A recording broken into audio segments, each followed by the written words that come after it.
우리나라 유수의 대학에서 법학을 전공하고 또 국제법을 전공했다면 어느 정도 그분의 인생이 결정된 것이겠죠. 그런데 이분은 그럼에도 불구하고 또 미국으로 건너가서 신학을 갑자기 공부하게 됩니다. 그런 다음에 한국으로 돌아와서 시사 잡지의 기자로 일을 하면서 우리나라 사회의 뿌리 깊은 문제점들을 파헤치는 탐사 보도 전문가로 활동하게 되죠. 자유통일을 이뤄나갈 우리 젊은 세대들을 일으키는 그런 것들을 사명으로 또 여기고 지금은 지저스 웨이브라는 선교 단체를 만드신 분이 계시죠. 이분이 운영하는 유튜브 채널 지저스 웨이브, 다루는 주제들이 아주 다양하고 폭넓습니다. 이 사회, 이 젊은이들에게 하고 싶은 얘기가 많으시다는 얘기겠죠.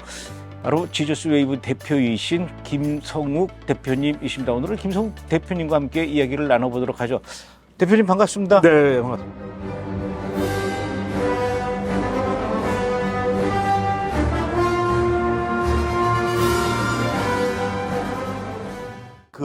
이 유튜브 채널 선교단체 이름이 지저스 웨이브예요. 네. 특별히 그렇게 이름을 정하신 이유가 있습니까?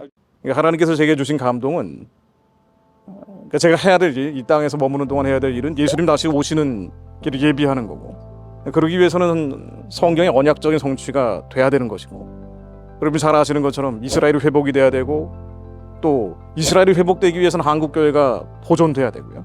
왜냐하면 전 세계 교회가 젠더 쓰나미, 동성애 혁명으로 다 침몰하고 있거든요. 그나마 유일하게 버티고 있는 게 한국 교회고 한민족 교회입니다. 근데 한국 교회, 한민족 교회가 생존하기 위해서는 반드시 북한의 문이 열려야 됩니다. 북한 문이 열리지 않으면 언제든 유물론, 공산주의, 사회주의, 주체주의라는 어둠에 의해서 잠식될 수가 있고, 그래서 한국 교회가 살아남기 위해서라도 북한 문이 열려야 되고, 또 북한 문이 열려야 선교를 할 수 있습니다.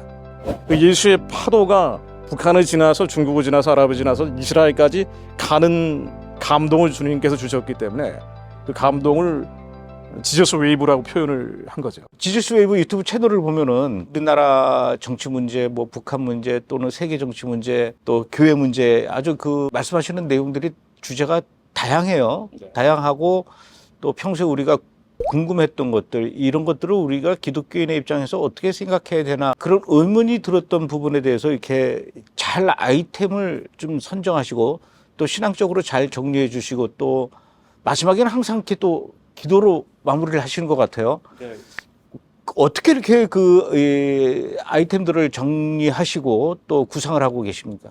시사 문제, 정치 문제, 북한 문제, 우리 생활 속의 이슈들인데요. 이 문제들이 정돈이 되지 않으면은 하나님의 마음을 풀어드리는 기도를 할 수 없습니다. 하나님의 마음을 시원케 하는 기도는 이사야 58장에 나오듯이 흉악의 결박을 풀어주는 기도고, 멍의 줄을 끌어주는 기도고, 압제당하는 자들을 자유케 하는 기도입니다. 그러니까 내 유익이 아니라 남의 유익을 구하는 기도고, 이것이 결국 북한 문제고 이념 문제고 정치 문제가 들어가지 않을 수가 없죠. 그러니까 우리 민족 절반이 노예 상태로, 전 세계에서 인구 대비 가장 많은 노예들이 북한 지역에 있고, 지금도 얼어 죽고 맞아 죽고 굶어 죽는 사람들이 부지기수로 나오고 있는데, 저 땅에서는 신앙의 자유라는 것은 생각할 수도 없는 땅인데, 한국 교회는 거짓 평화나 가짜 평화를 얘기하고 있고, 이런 문제에 대해서 등한시하고 외면해버리면 하나님이 어떻게 보시겠는가? 반드시 저는 물어보실 거라고 확신을 합니다. 그리스도의 심판대 위에서 너는 뭐하다 왔니? 나에게 준 사명은 어떻게 했니? 십자가는 어디에다 두고 왔니라고 물어보실 거고요. 그래서 우리가 이 문제를 피한다는 것은 또 자기 문제에 함몰된다는 걸 의미하고, 또 내 개인의 문제, 작은 종자기 같은 밥그릇을 채우기 위해, 부족과 결핍을 채우기 위한 기도에 머물 수밖에 없기 때문에 하나님의 마음을 시원케 하는 기도가 무엇일까를 찾는 거고요. 우리 머릿속에서 정돈이 돼야 합니다. 무엇이 참이고 거짓인지, 무엇이 빛과 어둠인지, 진리와 비진리의 영역이 갈려져야, 그래야 성경적으로 이 세상을 바라볼 수가 있고, 성경적으로 시사 문제, 정치 문제, 이념 문제를 바라봐야, 그래야 하나님에게 정확히 올려드리는 기도를 할 수 있다고 저는 확신을 합니다. 그래서 그런 방향성을 가지고 찾는 거죠. 찾다 보면은 수많은 지금 정치적 갈등 상황들이 다 하나님께서 우리에게 주신 기도 제목이라고 저는 생각을 합니다. 그래서 이런 기도 제목들을 더 쉬운 방향으로 성경적인 시각을 가지고 풀어서 기도 제목을 드리는 거라고 볼 수 있습니다. 그런데 일반적으로 이렇게 작은 규모의 교회의 어떤 목사님들이라든가 그런 분들은 뭐 지금 대표님께서 말씀하신 것처럼 사회 문제, 정치 문제, 북한 문제 이런 것들을 우리가 기독교인의 입장에서 어떻게 해석해야 되고 기도해야 되는지 이런 얘기를 해 주실 수는 있지만 소위 말해서 이제 영향력 있는 큰 교회 목사님들은 예배 시간에 이렇게 메시지를 전하거나 또는 뭐 방송에 나와서 말씀하실 때 좀 뭐라 그래야 됩니까? 이 시사 문제, 정치 문제, 특히 이제 국내 정치 문제라든가 북한 문제, 요것과는 또 이 신앙과는 이게 별도로 이렇게 분리해 그렇죠. 놓고 이렇게 일부러 굳이 얘기 안 하시는 경우들이 많이 있단 말입니다. 네, 맞습니다. 왜냐하면 이게 교인들 간에 또 생각이 다 다를 수도 있기 때문에도 그렇겠지만 어떤 정치 문제 같은 거에 대해서 어떤 본인의 생각을 이렇게 강력하게 주장하는 거에 대해서 약간 좀 꺼려하시는 그런 분위기 아니지 않습니까? 어느 정도 규모가 있는 교회가 되면 성도들의 반은 이런 정치 이념 북한 문제에서 지금 목사님이 선포하는 메시지와는 반대되는 생각을 절반 정도는 가지고 있기 때문에 이 얘기를 하면 당연히 성도들이 떨어져 나가죠. 그러면 교회 존립에 영향을 미치게 됩니다. 또 이게 하나님께 영광을 가리는 것이라고 생각을 하게 되죠. 그렇죠. 교회가 부흥해야 하나님께 영광 올려드리는데 그렇지 않으면은 부끄러운 일이 되고 마는 겁니다. 그래서 이런 문제를 감독님 말씀하신 것처럼 피하게 됩니다. 그런데 누구를 두려워하고 있는지 진정으로 하나님 앞에 서야 될 때가 있는데요. 역사가 크게 바뀌고 하나님께서 역사 속에서 역사하시는 그 개입하는 때가 있는데 이때는 하나님께서 원하시는 강력한 그 기름 부으심이 있죠. 무엇을 어떻게 기도하라고 원하시는 방향이 있고 이것을 하나님께서는 그종 선지자들에게 알리십니다. 그러니까 많은 사람들에게 지금 북한 문제나 정치 문제나 기도하도록 입술을 열게 하시거든요. 그러니까 지금은 적어도 지금은 얘기를 해줘야 되는 때입니다. 그래서 제 사명은 세상 전체를 바꾸는 건 아니에요. 그러니까 교회의 주류를 바꿀 수는 없습니다. 큰 교회에 선포되는 메시지를 바꿀 수는 없습니다. 어차피 이건 메인스트림하고는 상관이 없는 얘기죠. 저는 굉장히 전위적으로 얘기하고 있는 거고 그럼에도 불구하고 하나님은 계속 얘기하라고 하시는 감동을 주시거든요. 규모가 있는 교회 목사님들이 당연히 그렇게 나가실 수밖에 없다는 것은 역지사지로 저도 이해를 합니다만 그럼에도 불구하고 저는 외칠 수밖에 없고 또 그 외치는 게 하나님 무슨 뜻입니까? 라고 묵상해 보면은 아 그렇구나. 하나님은 전체를 통해서 바꾸시는 게 아니고 하나님의 마음을 품은 몇 사람을 통해서 그분의 뜻을 이루어 가시는구나 라는 감동으로 다시 환원이 됩니다. 대표님께서는 그 이 통일한국을 위해서 우리나라의 젊은 세대들, 청년 세대들이 좀 힘을 내야 되지 않을까 뭐 이런 얘기들을 이제 많이 하시는데 어떻습니까? 저도 뭐 이제 나이 먹은 기성세대가 되었기 때문에 그 젊은 세대들하고 어떨 때 보면은 뭐 대화도 잘 안 되고 왜 저렇게 생각들 하고 저렇게 행동을 하죠 이렇게 걱정되는 부분들이 많이 있었거든요. 어떻습니까? 대표님께서 보시기에 그럼에도 불구하고 우리나라 청년들 기대해 볼 만하다라고 이렇게 보시는 겁니까? 저는 개인적으로 이 코로나 이후에 확인되고 있는 부분들이 있는 것 같아요. 하나님께서 한국 사람들, 한국 교회를 쓰실 수밖에 없겠구나. 적어도 이스라엘 회복을 위해서 이렇게까지 기도하고 있는 교회는 미국 교회 아니면 한국 교회죠. 그래요? 네. 선교지 가서 목숨 걸고 선교하고 있는 사람, 순교적 열정을 가지고 선교하고 있는 사람들은 역시 한국 선교사들입니다. 그러니까 아무리 비판을 받고 문제 제기를 한다 그래도 마지막까지 이 동성애 쓰나미에서 버티고 있는 교회는 한국 교회입니다. 한민족 교회입니다. 미국이나 캐나다는 말할 나위도 없고 그나마 기도하는 교회들 따라가 보면은 한국 사람들이 하는 교회입니다. 호주나 뉴질랜드에 가봐도 기도하는 교회는 한민족 교회입니다. 독일이나 프랑스나 유럽에 있는 나라들을 가봐도 모든 교회들이 이 동성애법 때문에 질식이 돼가고 있는데 그나마 마지막 버티고 있는 교회는 한민족 교회입니다. 그러니까 한국 사람들은 다른 건 자랑할 게 없는데 우리가 뭐 자랑할 게 있겠습니까? 그러니까 아무것도 없는데도 불구하고 하나님께서 근대화의 이 어마어마한 축복을 주셨던 이유가 마지막에는 어딘가 쓸 때가 있기 때문에 보존시켜 주신 것이 아닌가, 축복해 주신 것이 아닌가. 그게 단순한 가정이나 추측일 수도 있는데 코로나를 지나고 동성애 혁명이라는 게 일어나고 전 세계 교회 상황을 볼 때 한국교회, 한민족교회가 뭔가 특별한 부르심이 있을 수도 있겠다. 물론 정확한 건 하나님만 아시겠지만 저는 그런 감동을 계속 받고요. 그런 차원에서 한국의 청년들도 마찬가지입니다. 전 세계에 흩어진 한민족 청년들에게 하나님께서 주신 특별한 콜링이 있다라고 저는 믿고요. 그 콜링을 깨달은 청년들은 아무리 현실이 어렵고 내가 가난하고 모든 게 막혀 있는 것 같다 하더라도 그 부르심을 아는 사람들은 절망하지 않죠. 어디에 있든 하나님의 뜻을 이루기 위해서 몸부림치며 기도하고 또 거룩해지기 위해 부르짖습니다. 그 깨달음을 그 부르심을 안 사람들, 그런 사람들을 저는 찾고 있는 거고요. 이걸 현실적으로 해보면은 많은 청년들이 그 콜링에 리플라이하는 거를 저는 체험을 하게 됩니다. 그래서 하나님께서 한국 사람들은 물론 한국 청년들을 쓰기 원하시는구나. 대표님께서는 학교에서 이제 그 법학을 공부하셨고 또 신학도 공부하셨고 또 이렇게 탐사 보도도 하시고 기자로도 활동하셨는데 오늘 말씀하시는 도중에 보면은 이스라엘 얘기를 이렇게 많이 하셔요. 네. 법학과 신학과 탐사 전문 보도 기자 이 세 키워드와 이스라엘은 사실은 잘 어울릴 것 같지 않은데 어떻게 그 일을 해 나가시다 보니까 이스라엘에 대해서 관심을 갖게 되신 겁니까? 아니면 원래부터 이스라엘에 대해서 관심이 있으셨습니까? 저도 처음엔 잘 몰랐어요. 근데 예수를 믿는다고 하는데 성경의 66권의 말씀을 모두 다 믿고 있지 않는 저를 발견하게 됩니다. 근데 수많은 신학적 논리가 들어가고 이 세상적 이데올로기가 들어가면서 안 믿어지는 거예요. 필요한 부분들만 믿는 겁니다. 대표적인 게 이스라엘입니다. 구약에 나오는 수많은 예언들 중에 거의 3분의 1 정도는 이스라엘 회복에 대한 얘기예요. 근데 우리는 안 믿고 있어요. 이걸 이제 대체 진학이라고 얘기하죠. 우리 바꿔서 얘기하는 겁니다. 1948년 현대 이스라엘이 건국됐음에도 불구하고 우리는 이것이 아니라고 의심하는 거예요.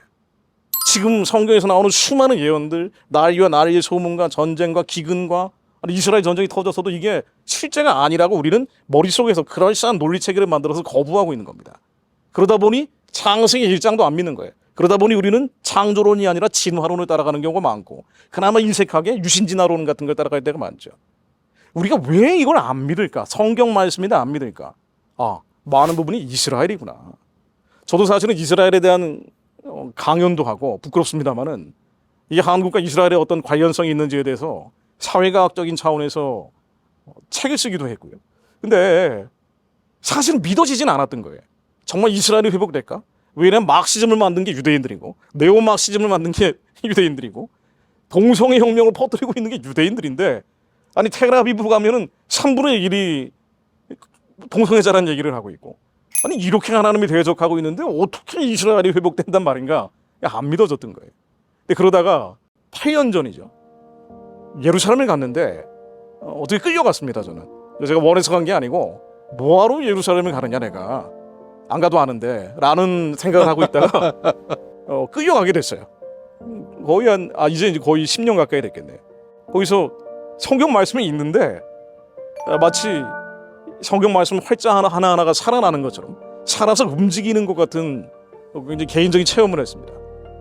그러면서 얼마나 하나님 말씀을 안 믿었는지 구약에 나오는 이스라엘 회복에 대한 얘기를 내 마음대로 재단을 했는지 임의로 평가를 했는지가 아주 뿌리 깊이 반성이 되더라고요. 그러네. 우리가 모든 슬픈 자를 위로하는데 무릇 시온에서 슬퍼하는 자를 위로하라고 하나님이 명령하셨는데 저는 그걸 하지 않은 거예요. 이스라엘에 대한 수많은 하나님의 예언은 그냥 하나님 말씀이기 때문에 우리가 믿어야 되는 거죠. 유대인들을 보고 믿을만 하기 때문에 믿는 게 아니고 하나님의 말씀이기 때문에 믿어지는 겁니다.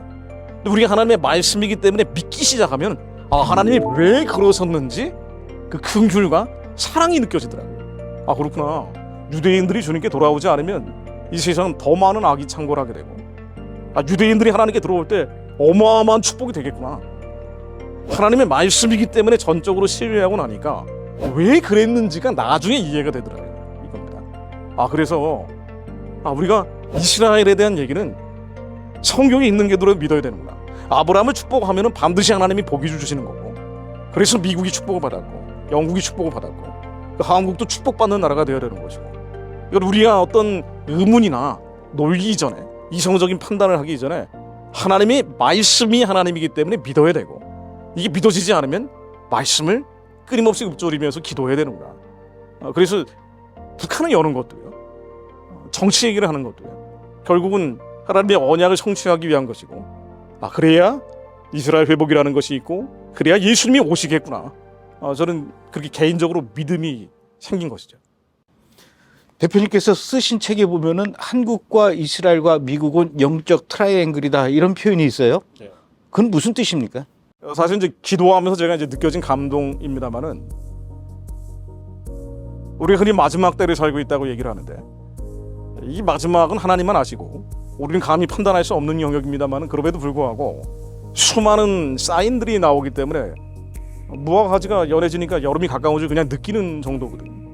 근데 세상이 야 정말 마지막이다라고 느껴지는 수많은 사인 중에 하나가 동성애라든가 또 전쟁 같은 것들입니다.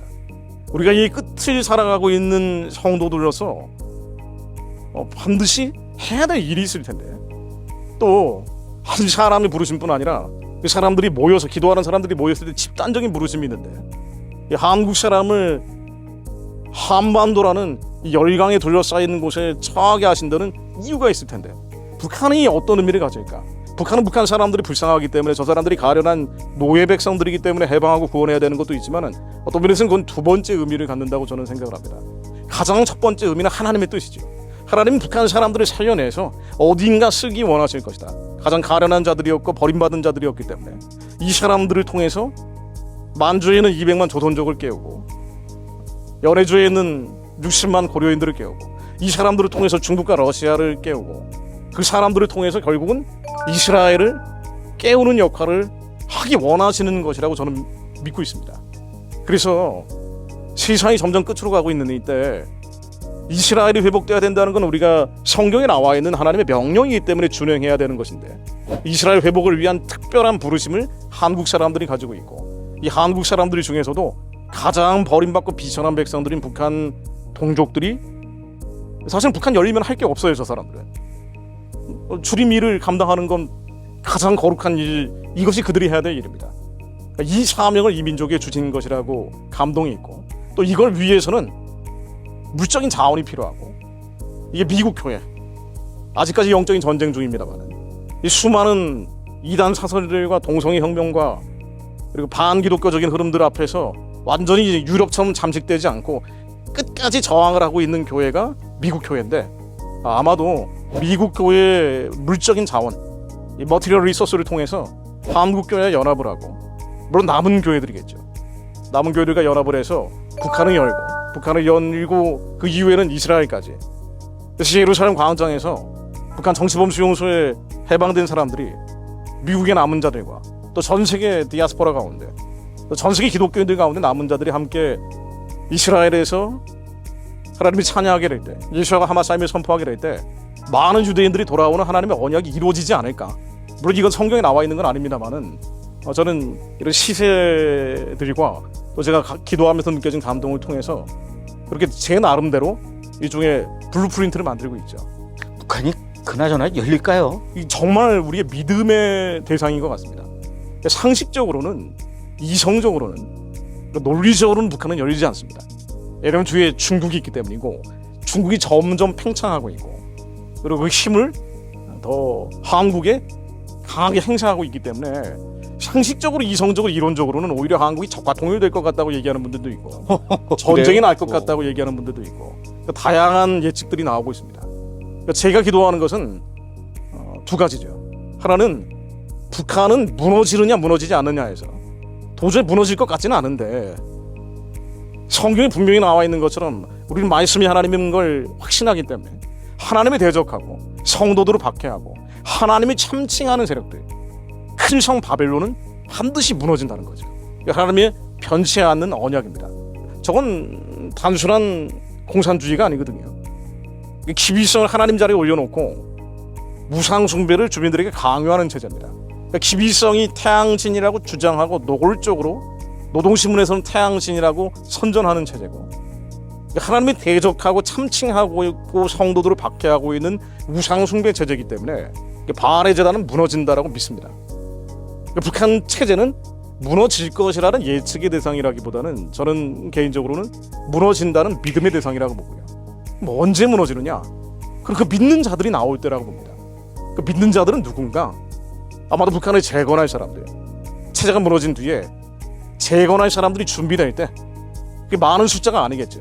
마치 복음을 전해준 조선의 복음을 전해준 사람들이 많은 숫자가 아니었던 것처럼 남아있는 소수의 사람들이 하나님의 말씀만 따라가고 어린 양 예수만 따라가고 그 약속을 의심하지 않고 주님께서 주신 감동이 있으면 떨림과 진동이 있으면 그 언약을 붙잡고 의심하지 않는 사람들이 한국인들 가운데 전 세계 디아스포라 가운데 일어날 때 소수의 사람들이 일어날 때 저는 한 100명 정도면 충분하다고 봅니다. 아, 그래요? 저는 개인적으로 그렇게 봅니다. 왜냐하면 조선의 복음을 전해준 사람들이 100명 정도밖에 안 됐거든요. 지금은 몇 명 정도 됐다고 보셔요? 한 3분의 1은 마련되지 않았을까라는 생각이 있습니다. 왜냐하면은 북한 얘기를 설령 안 한다 하더라도 이런 구체적인 청사진을 얘기하지 않는다 해도 하나님의 신실한 마음을 품고 있는 사람들이 있거든요. 많이 있습니다. 큰 교회 목회자분들 중에도 계시고 다만 마치 그 양파 껍질 중에 마지막 한 껍데기 안 벗겨진 것처럼 그냥 세상에 약간 쌓여 있는 거예요. 이 랩이 벗겨지면 하나님께서 크게 기름 부으시죠. 이 사람들이 준비되면 이 남은 자들, 북한 재건의 일꾼들, 북한을 새롭게 할 사람들, 어떤 면에서는 선교의 기지로 재건할 사람들, 그래서 이스라엘 회복까지 달려갈 사람들, 이 사람들의 숫자가 준비되면 하나님이 말씀으로 가장 평화적인 방법으로 북한 체제를 무너뜨리신다고 저는 믿습니다. 그래서 우리는 전쟁을 원하는 통일이 아니고 전쟁은 재앙이죠. 심판입니다. 전쟁이 아니고 저 체제가 어차피 무너질 체제인데 평화적으로 무너질 수 있기를 기도하고 또 그걸 믿는 사람들이 일어날 수 있도록 계속 기도하고 훈련하고 있습니다. 지난해 10월 7일 날 하마스가 이스라엘을 기습 공격한 이후에 시작된 전쟁이 계속 이어지고 있지 않습니까? 그 전쟁 이후에 미국을 비롯해서 뭐 전 세계 많은 나라들이 친 이스라엘 편이냐 아니면 친 팔레스타인 편이냐 또는 친 유대주의냐 반유대주의냐 이런 쪽으로 이렇게 많이 이렇게 갈려지고 있는 그런 분위기인데 이런 와중에서 사실은 우리나라는 이스라엘 편도 아니고 팔레스타인 편도 아니고 약간 중도적인 그런 입장을 취하고 있는 것 같아요. 아마 남의 전쟁에 뭐 끼어들고 싶지 않아서 그런 것이 아닐까라는 생각이 드는데 어떻습니까? 대표님께서 보시기에 우리나라 정부 또 우리나라 사회 어느 쪽에 이스라엘 편에 서야 되는 건지 아니면은 끝까지 그 여러 가지 실리를 따져서 중도 편에 서서 그냥 이렇게 관망하는 것만이 옳은 것인지 어떻게 생각하십니까? 사실 성경의 답이 나와 있습니다. 우리는 하나님의 말씀이 곧 하나님이라고 믿고 있기 때문에 아브라함을 축복하는 자들에게 하나님이 복을 주십니다. 대한민국의 건국도 근대화도 이성적으로 논리적으로는 전혀 이해가 되지 않는 일이었고 교회가 부흥하는 그래프와 경제가 부흥하는 그래프는 정확히 일치합니다. 그러니까 하나님께서는 약속을 믿는 자들을 통해서 기적을 만드시거든요. 그래서 당연히 이스라엘 편이 드느냐 안 드느냐 하나님께서 명령하신 대로 우리는 준행을 해야 되고요. 근데 의무고 다만 이걸 현실적으로 어떻게 집행하느냐 실천하느냐는 그때는 현실적인 스킬들이 필요하겠죠. 그러나 당연히 미국이 이스라엘 편을 지금까지 들어왔기 때문에 복받은 것처럼 한국도 들어야 되는데 다만 구체적인 방법에서는 그때는 뭐 외교적인 방법들이 도움될 수 있겠죠. 큰 방향에서는 우리는 하나님의 말씀을 따라갈 수밖에 없습니다. 물론 이스라엘이 전쟁 범죄 행위를 저지른다고 지적되는 부분들이 있어요. 우리는 이 인권이라는 것이 하나님의 보편적인 가치이기 때문에 당연히 그거에 대해서는 우리는 따라갈 수 없습니다만 그럼에도 불구하고 누구 편을 들어야 되는 원론적인 질문에 대해서는 당연히 우리는 이스라엘 편을 들어야 되고 하마스는 테러 단체고 테러 집단인데도 불구하고 왜 하마스 편을 이렇게 드는가 한국 언론도 그렇고 정치인들도 그렇고 사실은 따라가 보면은 하나님을 마음속에 두기 꺼려하는 데서 시작이 납니다. 아하. 유물론적인 거, 사회주의 공산주의, 혹은 주체의 사상, 왜냐하면 북한이 하마스 편이기 때문에 헤즈볼라 편이기 때문에 이란 편이기 때문에 여기에서 영적으로 연결되어 있는 그 여진으로 하마스 편을 들고 혹은 이스라엘에 대해서 적극적으로 지지하지 않는 것이지 사실은 그들이 얘기하는 핑계들 뭐 이스라엘이 테러를 했다, 전쟁 범죄 행위를 했다 이건 핑계고 기본적으로는 하나님의 말씀을 따라가고 싶지 않은 데서 출발을 합니다. 그래서 한국의 리더십 가운데 하나님이 경외하는 자, 하나님이 두려워하는 자들 대통령은 물론 정치인들 가운데 하나님을 경외하고 두려워하는 자들이 나올 수 있도록 기도해야 되는 것이 그리스도인들의 의무라고 봅니다. 지금 우리나라 사회가 갖고 있는 여러 가지 문제들이 많이 있는데 이런 문제점들을 해결하는 데 있어서 기독교인과 또 기독교 정신 이런 것들이 이 사회 문제를 해결하는 데 어떤 역할을 할 수 있다라고 보십니까? 예, 제가 쓴 책에도 기독교 정신의 회복이 대한민국을 회복시킬 수 있는 유일한 길이다라는 게 결론입니다. 그러니까 기독교 정신이라는 것은 무엇일까? 그러니까 모든 세상 문제를 성경적으로 바라봐야 된다는 거죠. 분리되어 있는 것이 아니고 지금 뉴스에서 나오는 정치, 경제, 사회, 문화, 국제 모든 기사들이 나올 때 혹은 우리의 가정 문제, 자녀 문제 성경적으로 해석이 돼야 됩니다. 근데 우리는 이걸 분리를 시키죠. 그게 다 해석이 돼요? 해석을 시켜야죠. 왜냐하면 하나님께서는 이 모든 걸 만드셨고 이 세상의 치리자고 주관자이시기 때문에. 그래서 저는 제가 유튜브에 올리는 내용들도 그런 겁니다. 이 세상 문제를 성경적으로 바라보는 것을 저도 연습하고 또 함께 기도하는 내용들입니다. 너무 억지로 엮는다라는 얘기는 없습니까? 제가 이 유튜브 채널을 3년 가까이 하고 있는데요. 반성하게 되고 회개하게 되는 부분이 뭔가 아니에요. 얼마나 성경적으로 바라보지 않았느냐는 겁니다. 연예인 뉴스 하나도 성경적으로 우리는 해석을 해야 될 의무가 있습니다. 아, 그렇습니까? 억지로 꿰어 맞추는 게 아닌가. 저도 사실은 그 생각을 했습니다. 내가 너무 억지로 꿰어 맞추는 거 아니야. 연예인 뉴스를 내가 억지로 성경적으로 해석을 하는 게 아닌가. 그런데 하나님은 그 밑에 신비를 감춰두셨고 우리로 하여금 세속주의적이고 인본주의적이고 세큐러 휴머니즘을 다 걸러내기를 원하시더라고요. 우리의 이성적인 부분, 지성적인 영역은 너무나 많은 세속주의, 인본주의에 잠식이 되어 있더라고요. 그러다 보니 해석을 못하는 거예요. 그러다 보니 우리의 육아하고 성경하고 따로 가는 겁니다. 가정 문제와 성경이 따라가고 우리가 하는 성경적인 얘기들은 교회에서 교리 얘기만 하고 있는 거예요. 성경은 삶의 문제거든요. 우리 인생의 문제고 우리의 가장 큰 근심과 걱정과 고민거리를 해결해 줄 수 있는 유일한 길입니다. 왜냐하면 예수만이 유일한 길이기 때문이에요. 우리의 생명이기 때문입니다. 이것을 연습하는 것이 사실은 유튜브 채널입니다.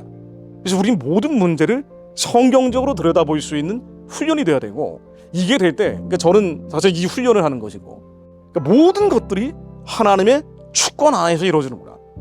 이게 연습이 되다 보니까 우리 아래에 있는 잡념 망상들 하나님을 대적하는 이 물질적인 혼란들 이것들이 다스려지는 걸 많이 체험을 하게 됩니다. 그래서 정치, 경제, 사회, 문화 모든 영역들이 성경적인 틀을 통해서 해석이 되는 게 성경적인 세계관이구나. 월드뷰가 만들어져야 된다고 저는 생각을 하죠. 이 세상 모든 일들에 대한 해답이 다 성경에 있다라는 거죠. 네. 그런 해답을 찾으려면 평소에 성경을 많이 읽으셔야 되겠네요. 성경을 많이 읽어야 되고 제가 이제 이스라엘에서 예루살렘에서 연습된 부분들이 그겁니다. 통곡의벽 앞에 가보시면 유대인들이 다 소리내어서 중얼중얼 거리잖아요. 그러니까 유대인 랍비 회당을 가면은 성경을 무슨 보물처럼 여기지 않습니까? 아니 어떻게 저럴까라고 저는 굉장히 이해가 안 됐어요. 그런데 시편 1편 1절에 나오는 성경 말씀을 묵상한다는 게 그러니까 하가였고 그러니까 하나님의 말씀을 읊조린다는 게 우리 입술에서 떠나지 말아야 되고 가장 강력한 믿음은 들음에서 나오는데 우리 입술이 선포할 때 가장 강한 믿음이 나오고 내 몸의 분자, 세포 구조 하나하나가 바뀌는구나 라는 걸 계속 체험을 하게 되고요. 성경 말씀을 입술에서 떠나지 않고 소리내어서 읽는 게 너무 중요한데 성경적으로 하나님께 부름받은 사람들은 반드시 성경을 읽는데 대부분 성경을 소리내어서 읽다가 부르짖어서 성경 말씀을 읽다가 갑자기 하나님의 감동이 임합니다. 깔뱅도 그랬고 루터도 그랬고 웨슬레도 그랬습니다. 그리고 한국의 믿음의 선진들도 그랬습니다. 이게 왜 그럴까? 이스라엘 가보니까 알겠더라고요. 그들이 다른 건 모르겠지만 예수를 그리스도로 아직 인정하지 못하고 있지만 그럼에도 불구하고 이 말씀에 대한 경외감, 이 절대적 순종은 어디서 나올까? 어떻게 말씀을 이 수천 년 동안 환난과 시련 가운데 보존을 시켰을까? 말씀에 대한 경외감이고 말씀을 소리내어서 읽는 것이었고 다윗도 그래서 낮이나 밤이나 소리내어서 하나님 말씀을 읊조렸구나. 이게 굉장히 중요하구나. 우리는 기도가 안 될 때가 너무 많죠. 기도 안 될 때 뭘 해야 되는가? 저도 마찬가지입니다. 저도 정말 오랜 시간, 많은 시간 성경을 소리내어서 읽습니다. 이해가 안 되건 되건 상관없이 그냥 머릿속에서 스트레스가 일어날 때, 두려움이 일어날 때 성경을 소리내서 중얼중얼 거립니다. 이 말씀을 통해서 하나님께서 역사하시는구나. 성령께서는 이 말씀이라는 도로를 통해서 우리에게 기름 부으시는구나. 그래서 제가 계속 체험을 하고 결국 남은 자를 이 전 세계 디아스포라는 물론 한국 교회 가운데 남아있는 사람들을 통해서 북한을 열고 중국을 열고 이스라엘을 회복한다는 하나님이 계속 많은 사람들에게 감동을 주시는데 이 사람들은 결국 뭘까? 말씀으로 기도하는 사람들이구나. 성경을 소리내어서 읽으며 기도하고 내 교만과 거만과 이 죄악된 본성들은 말씀을 통해서만 깨진다는 것을 체험하는 자들이 일어나는 것이구나 라고 계속 체험을 많이 하고 있습니다. 대한민국의 많은 기독교인들이 지금 대표님께서 말씀하셨던 것처럼 소리내어 말씀을 읽는 그날이 오면 뭐 북한도 열리고 이스라엘도 회복되고 그러겠네요. 고맙습니다. 오늘 이렇게 저에게 굉장히 귀한 깨달음을 주셨어요. 말씀을 소리내서 읽어라. 네, 예, 오늘 이렇게 귀한 말씀 전해주셔서 고맙습니다. 네 고맙습니다. 고맙습니다.